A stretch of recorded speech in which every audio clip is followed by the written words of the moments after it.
Hello everyone, myself Siddharth Sherpa. I think you all are aware of my name by now, yes? So, back again with today's SST classes. So we were discussing the French Revolution. Today we have reached the part 8 of the chapter. So we saw various government that changed in the France, or you can say in the French society after the revolution. So revolution के बाद जो French society में जो भी government में changes आए, सबसे पहले हम लोग ने क्या देखा था? National assembly. Yes, we know what was the condition of France before national assembly. से पहले हम लोग ने सारा सोसाइटी देख लिए, बैस्टिल्स देख लिए. देयर आर वेरियस इवेंट्स उसके बाद, नेशनल असेंबली के बाद. आफ्टर 1789, 90, 91, 92, 93, 94 तक क्या चलता है तुम्हारा? 93 एंड 94 में क्या चलता है? कन्वेंशन चलता है. तो overall we came to an end with the convention. तो बेटा हम लोग ने ये देखिए, जब भी पावर चेंज होता है तो बेटा उस पावर को फिर दोबारा से कोई ले लेता है, वो खाली नहीं रहता है वो पोजीशन कभी भी. Everyone tries to take place और everyone wants to take that power. So now we will see there is one more government form. One more government has been formed in France after the convention. We all know Robespierre के साथ Robespierre का convention भी डूब गया. Yes. So now what happens next is that you can see a directory rules France. अब ये directory क्या है? What is this directory? हम लोग देखेंगे, ठीक है? And so now when the Jacobin government fell, that allowed the wealthier middle class to seize power. That means जैसे ही Jacobins were the group that belonged to the lower strata of third state. यानी कि जिसको political rights नहीं थे, voting rights नहीं मिलते थे. तो देखो, जैसे ही जैकोबिन क्लब यानी कि तुम्हारा रोबेस्पियर मारे गए, वैसे ही वहां पे देखो द वेल्दियर मिडिल क्लासेस ने क्या किया? पावर सीज किया. एक थोड़ा अमीर लोग ने थोड़ा दिमाग लगाया है, चलो भाई जैकोबिन मर गए, सॉरी नॉट जैकोबिन, रोबेस्पियर मर गए, so now it's right time to take power. तो वो लोग ने क्या किया? अपना पावर सीज कर लिया, अपना फिर नया गवर्नमेंट बनाया. समझ लेना. फिर ये बात यहीं पे आता है कि बेटा जब भी कोई भी पावर का जो एक प्लेस खाली हो जाता है तो उसके उस पावर में बैठने के लिए कोई ना कोई आता है. तो हम लोग ने यहाँ पे देखे थे France was not totally democratic but it was a republic. Democratic और रिपब्लिक में कुछ अंतर होता है बेटा, ठीक है? रिपब्लिक में वोटिंग होता है, डेमोक्रेटिक में भी क्या होता है? वोटिंग राइट्स मिलते. डेमोक्रेटिक में यूनिवर्सल एडल्ट फ्रेंचाइज माना जाता है, लेकिन यहाँ पे यूनिवर्सल एडल्ट फ्रेंचाइज नहीं माना जा रहा था. तो हम लोग देखेंगे a new constitution was introduced again. देखो अब कितने बार कॉन्स्टिट्यूशन बन रहा है. नेशनल असेंबली बना, वो लोग ने अपना कॉन्स्टिट्यूशन बनाया. जैकोबिन आया, उसने अपना सुधार किए. अब डायरेक्टरी आया, उन्होंने भी अपना फिर सुधार किया. अब क्या सुधार किया? Which denied the vote to non property sections of the society. फिर से वही कहानी. अरे यार क्या प्रॉब्लम है ये लोगों को ना, कि थर्ड स्टेट्स वाले को वोटिंग राइट्स हमेशा छीनना. भाई क्या मिलेगा उससे? Again same active citizens, passive citizen वाले मतलब दोबारा से लागू हो गए. यानी कि नॉन प्रॉपर्टी मतलब जिसके पास धन संपत्ति नहीं है उसको वोटिंग राइट्स नहीं मिलेंगे. सो एक प्रकार से यू कैन से कि द सेम केस अगेन क्या आया? Active citizen and passive citizen वाले सिटीजन आ गए. Okay. It provided now for 2 elected legislative councils. जैसे कि हम लोग का यहाँ पे लोकसभा राज्यसभा होता है, लेजिस्लेटिव है दोनों, लोकसभा एंड राज्यसभा दोनों लेजिस्लेटिव बॉडी है. तो पहले क्या था बेटा कि पहले वहां पे एक ही लेजिस्लेटिव बॉडी था, जैसे कि नेशनल असेंबली एंड कन्वेंशन. अब जब थर्ड टाइम गवर्नमेंट बना तो वो कॉन्स्टिट्यूशन में वो लोग ने एक सुधार किया कि वो लोग कितने बनाएंगे? 2 लेजिस्लेटिव काउंसिल्स बनेंगे.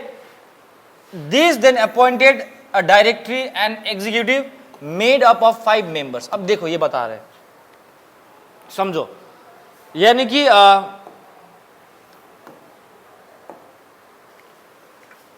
2 लेजिस्लेटिव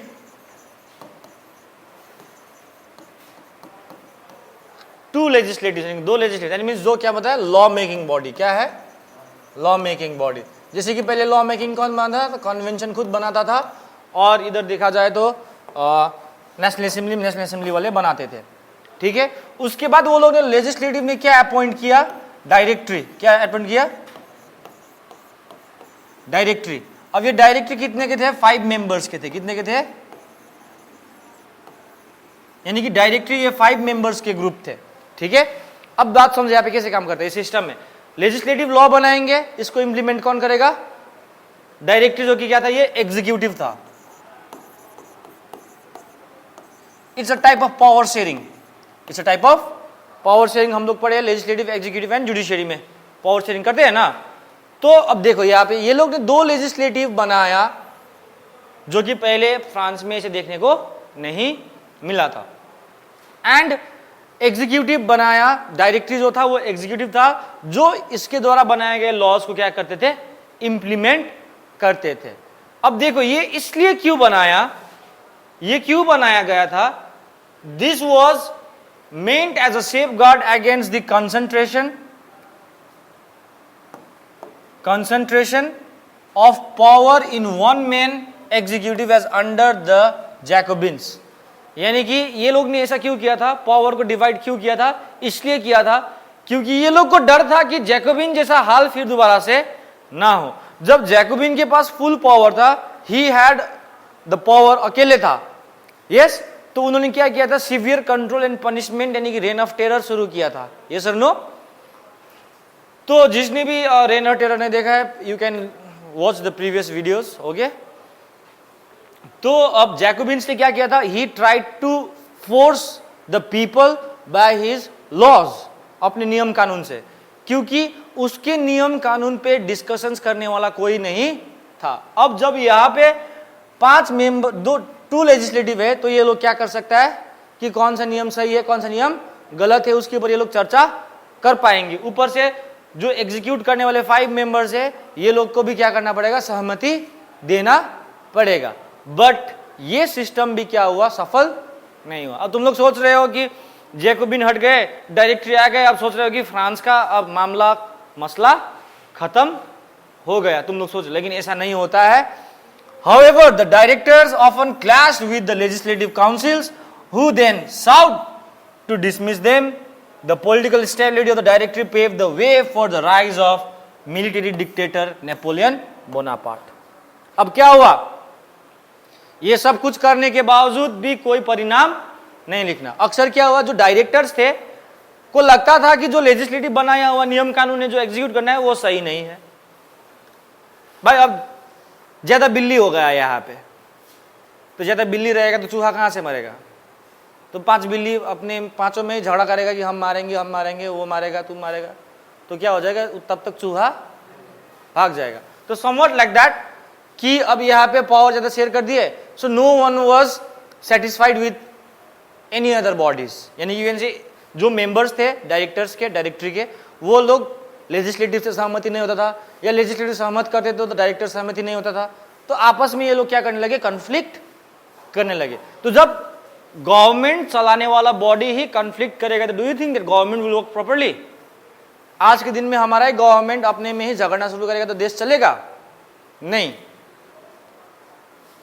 तो सेम हैपेंड हियर, समझ रहे हो ना? Same happened here. जो नया ये बॉडी बना था, गवर्नमेंट बना था, डायरेक्टरी का, ये जो डायरेक्टरी का बात कर रहे हैं, तो ये सफल नहीं रहा, क्योंकि ये लोग अपने आप में क्लैश करने लगे। जब क्लैश करने लगे तो वहां का जो गवर्नमेंट था वीक हो गया।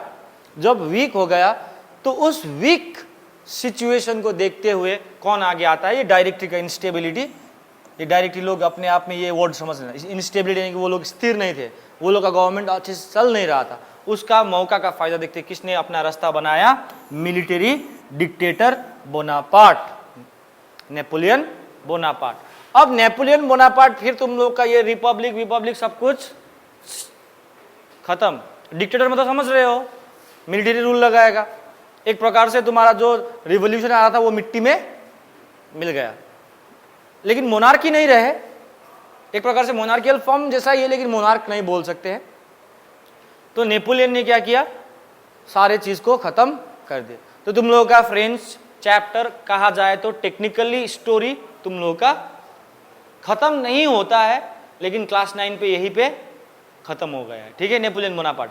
अब नेपोलियन बोनापार्ट आते हैं तो क्या चेंजेस लाते हैं, क्या करते हैं, वो you will continue in class 10। तो ये चैप्टर को तुम लोग अच्छे तरीके से याद रखना। क्योंकि this will be your foundation chapter in class 10 first chapter, okay, that is nationalism in Europe. तो वो चैप्टर के लिए चैप्टर पूरा अच्छी तरीके से याद करना, क्योंकि ये तुम्हारे लिए एक बेस बन जाएगा उस चैप्टर पढ़ने के लिए। तो नेपोलियन क्या करता है, आगे क्या करता है, चाहता तो हम बता सकते हैं, लेकिन प्लीज वेट, क्लास 10 में पहुंचेंगे तब पढ़ेंगे, ठीक है। तो नेपोलियन बोनापार्ट ने अब फ्रांस को क्या कर दिया, अपने अधीन कर लिया। He believed he was the moderniser of France, अपने आप को मॉडर्नाइजर कहा है। ये सारे सिस्टम को तुम लोग का ज्यादा हो रहा है, चलो अब हम नया सिस्टम लगाएंगे। काफी हद तक नेपोलियन ने काफी अच्छा काम भी किया है, भले ही डिक्टेटर थे, लेकिन उसके बारे में हम लोग क्लास 10 में चर्चा करेंगे। सो लेकिन though all this changes in the form of government, the ideas of freedom of equality before the law and the fraternity remain inspiring ideals of motivated political movements in France and the rest of Europe during the following century. भले ही Napoleon Bonaparte ने यहाँ पे capture कर लिया, लेकिन जो idea बना था फॉर्म्स ऑफ गवर्नमेंट, हम लोग ये लोग अब ये फ्रांस का जो ये एक्सप्रेशन जो है, it is very important, because France से हम लोग को ये सीखने को मिलता है बेटा कि अगर मोनार्की भी नहीं रहेगा तो हम लोग कोई गवर्नमेंट, अगर अच्छा गवर्नमेंट आता है तो देश चला सकता है और बेटर वे में चला सकता है। और साथ ही साथ जो ideas of freedom, equality before law, fraternity, ये एक इंस्पायरिंग आइडियल्स बने, आइडियाज बने जो कि पॉलिटिकल मूवमेंट को आगे बढ़ाया है फ्रांस में आने वाले दशकों में, आने वाले सेंचुरी में, not only in France and rest of the Europe. तो इसलिए हम लोग क्लास 10 में we will look in the context of Europe, ठीक है। तो एक प्रकार से देखा जाए तो योर चैप्टर का जो मेन पोर्शन है, या और एवरी पोर्शन हम लोग ने क्या कर दिया, कवर कर लिए है। समझ में आया यहाँ तक कि तुम लोग ने सारे चेंजेस जो फ्रांस में आया है यहाँ तक समझ गए, और इससे आने वाले आगे का चेंजेस हम लोग क्लास 10 में देखेंगे कि आगे क्या होता है फ्रांस में, ठीक है, ठीक है। एंड फ्रांस में क्लास 10 का चैप्टर डायरेक्टली चैप्टर 1 यही से शुरू होता है, जहाँ पे नेपोलियन बोनापार्ट खत्म हुआ है, यहाँ पे जहाँ पे नेपोलियन बोनापार्ट शुरू आया है, तो वहाँ पे भी क्या होगा, उसी से हम लोग आगे बढ़ेंगे, ठीक है।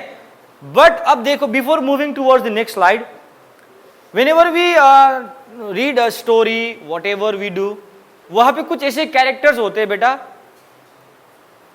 जिनके बारे में कहा नहीं जाता है।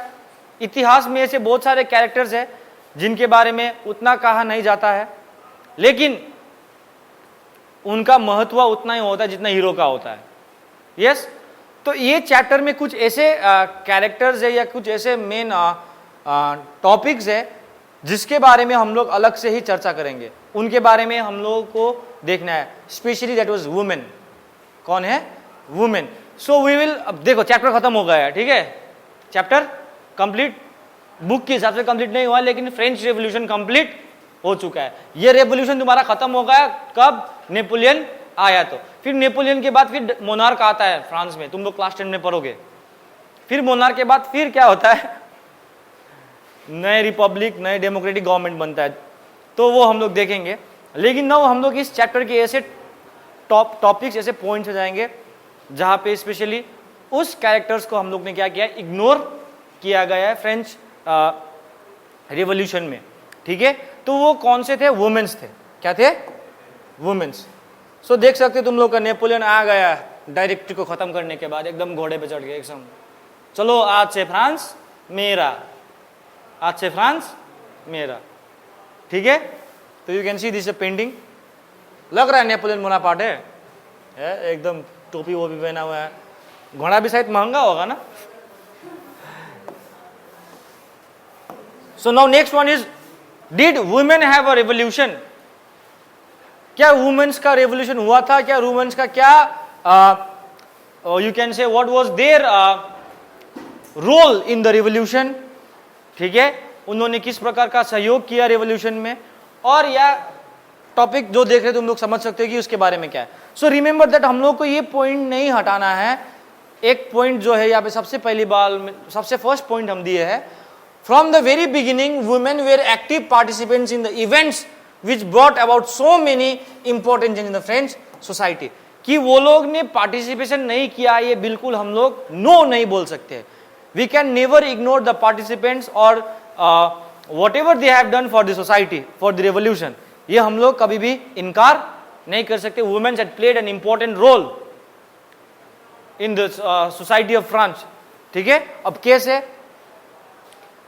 कैसे? अब देखो, whenever we talk, जब वो लोग men were in busy doing revolutions, war में जा रहे थे, they were the backbone of the society, they were the ones who were running the families, houses, they were working, they were doing everything.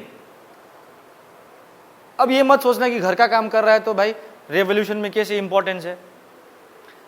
Do you remember the Bastille fort incident? That Bastille fort का incident में भी सबसे पहला attack women's ने ही किया था, ठीक है? रिमेंबर दैट कि वुमेन्स का बहुत बड़ा योगदान था। वो लोग ने ही सबसे पहले जो मॉब पैदा हुआ था, वहां पे जो भीड़ जमा था, वो लोग किसके द्वारा किए गए थे? वुमेन्स के द्वारा ही किए गए थे।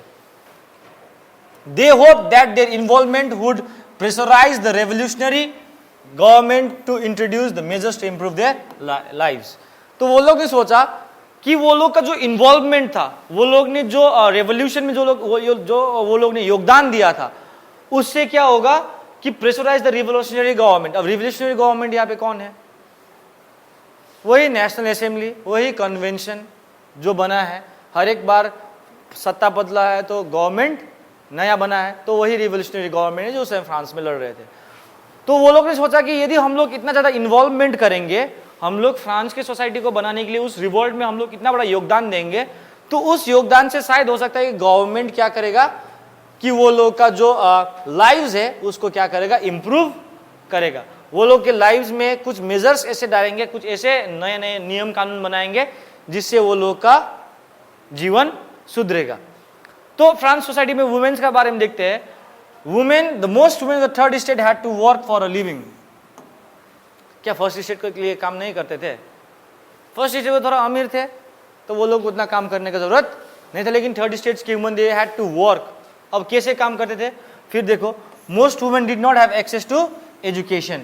वुमेन्स को, खास करके वुमेन्स को एजुकेशन प्राप्त करने का मौका भी नहीं मिलता था। ओनली द वेल्दियर, यहाँ पे एल छुटा है, only the wealthier sections of third states. Third state में भी जो अमीर अमीर लोग थे, उनके बच्चियां, डॉटर्स और daughters of noble got education. तो समझ रहे हो, जो गरीब वुमेन्स थे उनको तो एजुकेशन नाम का नाम, एजुकेशन किस पक्षी का नाम है, अब वो लोग को पता भी नहीं है। समझ रहे हो?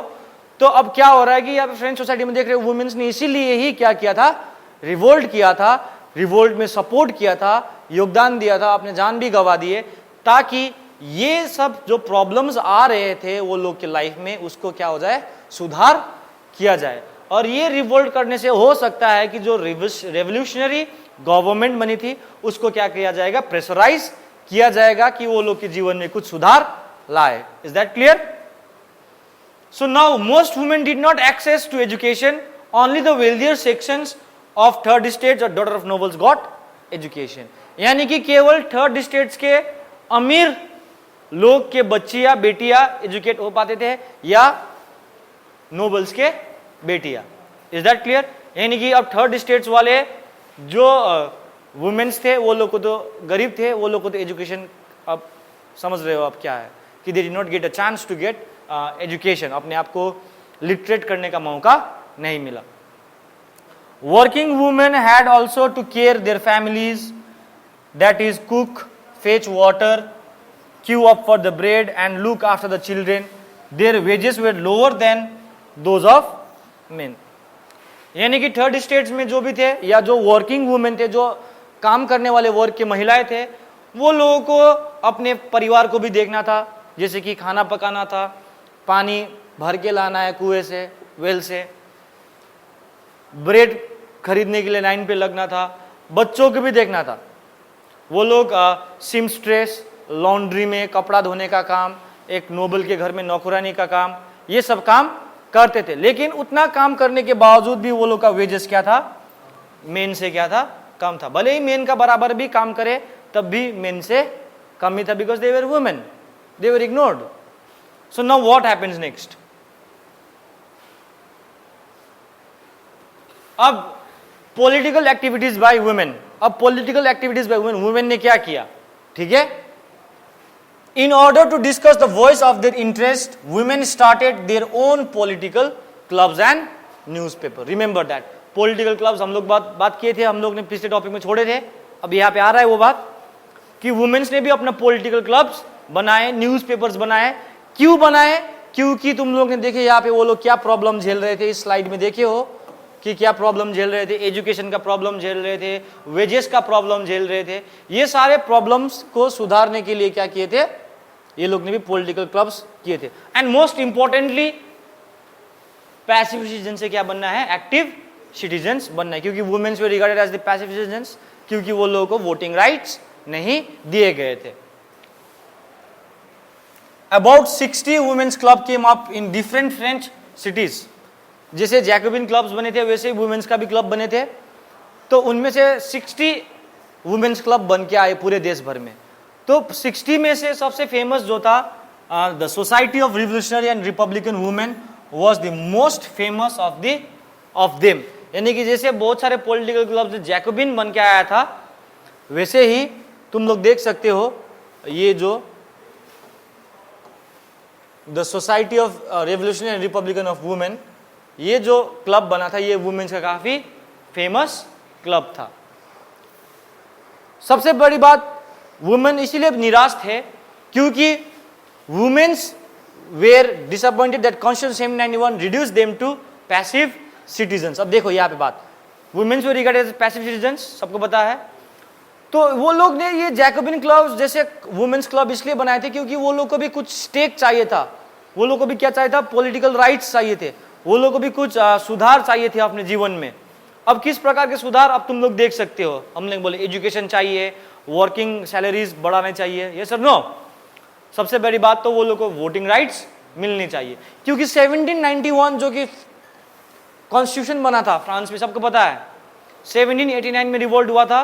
1709 में जो पहला कॉन्स्टिट्यूशन नेशनल असेंबली ने रखा था, उसमें भी वो लोगों को क्या किया गया था, पैसिव सिटीजन्स में डाल दिए गए थे। मतलब they did not get right to vote. They demanded the right to vote, to be elected to the assembly and to hold the political office. वो लोग का डिमांड क्या था कि भाई हम लोग ने भी क्या किए है, रिवोल्ट में क्या किया, रिवोल्यूशन में क्या किया, हम लोग ने भी सहयोग किए है। यस, तो सहयोग करेंगे तो हम लोगों को क्या मिलना चाहिए, हम लोगों को भी वोटिंग राइट मिलना चाहिए, हम भी इलेक्टेड हो नेशनल असेंबली में, हमारा भी कोई जगह बने, और साथ साथ हम लोग का भी कोई पॉलिटिकल ऑफिस वगैरह बननी चाहिए जो केवल वुमेन्स के लिए रहेंगे। I hope you are getting the point कि ये लोग क्यों ऐसा कर रहा है। ठीक है, तो अब देखो पॉलिटिकल एक्टिविटीज, ये लोग न्यूज़पेपर बनाए हैं, अपना सोसाइटीज बनाए, अपना क्लब्स बनाए, जिसमें वो लोग क्या किसका डिमांड कर रहे थे, अपना इंटरेस्ट का डिमांड कर, जैसे कि एजुकेशन सबसे इंपॉर्टेंट चीज था, साथ ही साथ क्या था, वो लोग को क्या चाहिए था, वोटिंग राइट्स भी चाहिए था, सैलरीज एंड वेजेस में भी इंक्रीमेंट चाहिए था, ये सारे चीजें वो लोग को चाहिए थी, और इसीलिए ये लोग ने ये सब करना शुरू किया। अब ये सब डिमांड किया तो वुमेन्स के लिए कुछ सुधार आए होंगे। सो लेट्स थिंक कि वुमेन्स के लिए क्या सुधार आए थे, तो देखते हैं। अब जो रेवोल्यूशनरी गवर्नमेंट बनी, उन्होंने steps taken by the revolutionary government to improve the lives of women. तो वुमेन्स के लाइफ में कुछ इंप्रूवमेंट लाने के लिए रेवोल्यूशनरी गवर्नमेंट ने क्या कदम उठाए। ठीक है, तो सबसे पहले with the creation of state schools, schooling was made compulsory for all the girls. वहां पे देखो स्टेट स्कूल्स बना दिए गए, जिसकी वजह से सारे गर्ल्स के लिए स्कूलिंग क्या हो गया, कंपलसरी हो गया। चलिए एजुकेशन का मामला सुलझ गया, that every girls was getting a chance to get educated. Their fathers could no longer force them into marriages against their will. अब वुमेन्स को क्या था कि वो लोग को जोर जबरदस्ती क्या किया जाता था, शादी विवाह करा दिया जाता था। Is that clear? उनके पापा लोग क्या करते थे कि बेटी बड़ी हो गई, उसको पालने से अच्छा है कि गर्ल्स डोंट गेट ऑफेंडेड, कि अब पालना है, पालने से अच्छा है कि शादी करा दो। अब लड़का अब दारू पीने वाला हो, नहीं पीने वाला हो, भाई शादी हो रहा है तो बहुत बड़ा लफड़ा खत्म हो रहा है। तो इस प्रकार के सेंस से देख रहे होंगे वुमेन्स को, तो इसीलिए वो लोग जबरदस्ती क्या कर रहे थे, शादी करा रहे थे। लेकिन अब ये क्या कर दिया, हटा दिए कि अब कोई भी पिता किसी भी लड़की को उनके इच्छा के खिलाफ या विरुद्ध जाके शादी नहीं कर सकते। ये भी अच्छा सिस्टम था। Marriage was made into a contract enter into freely and registered under civil law. ये लोगों के लॉ के अधीन आ गए कि अब जो भी शादी करना चाहता था, ये कॉन्ट्रैक्ट था जो एकदम फ्रीली अपने स्वेच्छा यानी कि अपनी इच्छा से शादी कर सकते थे, और रजिस्टर्ड यानी कि सिविल लॉ के अधीन लिखा गया कि कोई भी अब फ्रीली क्या कर सकता है, शादी कर सकता है, और वो शादी क्या हो जाएगा, रजिस्टर्ड हो जाएगी। जैसे आज के दिन में होता है ना कोर्ट मैरिज, ये सब नो। अगर घर वाले तुम लोगों को शादी करने से रोक रहा है तो बहुत सारे लोग क्या करता है कि भाग के क्या करता है, कोर्ट मैरिज कर देता है, क्योंकि सरकार तो मना नहीं कर रहा है ना शादी करने से, कर रहा है। We see certain kinds of situations, और ऐसे बहुत सारे इवेंट्स होते हैं या इंसिडेंट्स होते हैं जीवन में हम लोग को देखने को मिलता है कि भाग के शादी कर लिए और कोर्ट में जाके शादी कर लिए, क्योंकि कोर्ट क्या करेगा, गवर्नमेंट तुमको प्रोटेक्शन दे रहा है ना, गवर्नमेंट तुमको क्या दे रहा है, प्रोटेक्शन दे रहा है। तो एक प्रकार से यही सिस्टम वहां पे भी लागू हो गई। डाइवोर्स देना भी अब क्या हो गया, लीगल हो गया, कि छोटा नाम कर दो, तलाक देना भी क्या हो गया, लीगल हो गया। पहले क्या होता था कि we think that divorcing is like not good thing, society में बोलते हैं ना, यानी कि कोई मैरिड है तो दे आर गेटिंग डाइवोर्स्ड, तो क्या होता है कि हमारे देश में भी लीगल है, ऐसा नहीं है, लेकिन even though they don't divorce, because वो लोग क्या सोचता है, समाज को डर रहता है कि अब हम डाइवोर्स लेंगे तो क्या करेगा, कि वो लोग ये सोचेगा, हमारे बारे में बुरा सोचेगा, इस प्रकार की मेंटेलिटी होता है सोसाइटी में। यस, बट डाइवोर्स एक प्रकार से अच्छा चीज है भाई, तुम्हारे उस शादी में बन ही नहीं रहा है तो वैसे वेस्टफुल रिलेशन में रहने से अच्छा क्या, I am not like encouraging everyone, okay, but एक पॉइंट ऑफ व्यू से देखा जाए तो divorce is a certain thing, और सबके लिए नहीं, सबका शादी विवाह अच्छा चलता है, लेकिन देयर सर्टेन कपल्स जिसका हो सकता है कि डाइवोर्स होने के बाद, सॉरी शादी होने के बाद वो दोनों कपल्स में बनता नहीं है, कभी दारू पी के आ रहा है, कभी बच्चे को पीट रहा है, कभी बीवी को पीट रहा है, ये सब नो, ऐसे सिचुएशन होता है ना। यस, तो इस सिचुएशन में क्या है, उस रिलेशन में रहना अच्छा है या उससे निकल जाना अच्छा है, okay that's your choice, okay, I will not tell the answer. So I think उतना तो समझदार हो तुम लोग कि क्या करना चाहिए। And could be applied for both women and main, और ये डाइवोर्स का सिस्टम, अब देखो केवल मेन को ही गलत नहीं बोल रहे हम लोग, समटाइम्स वुमेन्स भी क्या हो सकते हैं, मतलब गलत सिचुएशन में हो सकता है, वुमेन्स लोग भी मतलब पति को बहुत टॉर्चर कर रहे हैं भाई, तो होते हैं, ओके। सो नाउ ये जो डाइवोर्स वाला सिस्टम था not only for women, main भी अप्लाई कर सकता था, समझ रहे हो, ये लीगल बना दिए कि anyone could get divorce legally, ठीक है, कुछ प्रोसेसेस होते हैं, कुछ क्राइटेरिया होता है, they can, our country also does that. Women could now train for jobs, वो लोग काम करने के लिए ट्रेनिंग्स वगैरह भी ले सकते थे। कुड बिकम आर्टिस्ट और रन स्मॉल बिजनेस, देखो ये सारे पॉइंट्स एक प्रकार से काफी अच्छा था वुमेन्स के इंटरेस्ट को प्रोटेक्शन करने के लिए। But the question I have kept here is, do you think this ended women's struggle for political equality? Do you think ये तो क्या है, steps taken by revolutionary government to improve the lives of women, but तुम लोग को ये सब देखने के बाद लग रहा है कि क्या तुम लोग को लगता है कि जो ये स्टेप्स लिया गया इससे क्या किया, वुमेन्स का जो स्ट्रगल था पॉलिटिकल इक्वालिटी के लिए, क्या ये खत्म हुआ? बिकॉज जो भी तुम लोग यहाँ पे देख रहे हो, यहाँ पे वुमेन्स को सुधार किया गया है, but they were not given any kind of political rights. वो लोग को वोटिंग राइट्स, असेंबली में जाने का राइट्स, ये किसी प्रकार का एडमिनिस्ट्रेशन सेक्टर में वो लोग को एक प्रकार का भी सहूलियत नहीं दिया गया था, प्रोविजंस नहीं दिया गया था। But apart from this, one of the most important interest of women was that they wanted to become an active citizen. वो लोगों को क्या बनना था, वो लोगों को एक्टिव सिटीजन्स बनना था, ताकि वो लोग भी पॉलिटिकल में क्या करे, अपना हाथ बटा पाए, या वो लोग अपने आप को वहां पे क्या कर पाए, स्टेबल या एस्टैब्लिश कर पाए। तो हम लोग नेक्स्ट क्लास में देखेंगे कि वुमेन्स ने अब पॉलिटिकल राइट्स पाने के लिए क्या क्या स्टेप्स लिए हैं। ओलंपिक डी गॉर्जेस के बारे में हम लोग पढ़ेंगे, वुमेन जिनका इंपॉर्टेंट रोल प्ले किया गया उन्होंने वुमेन्स के लिए। एंड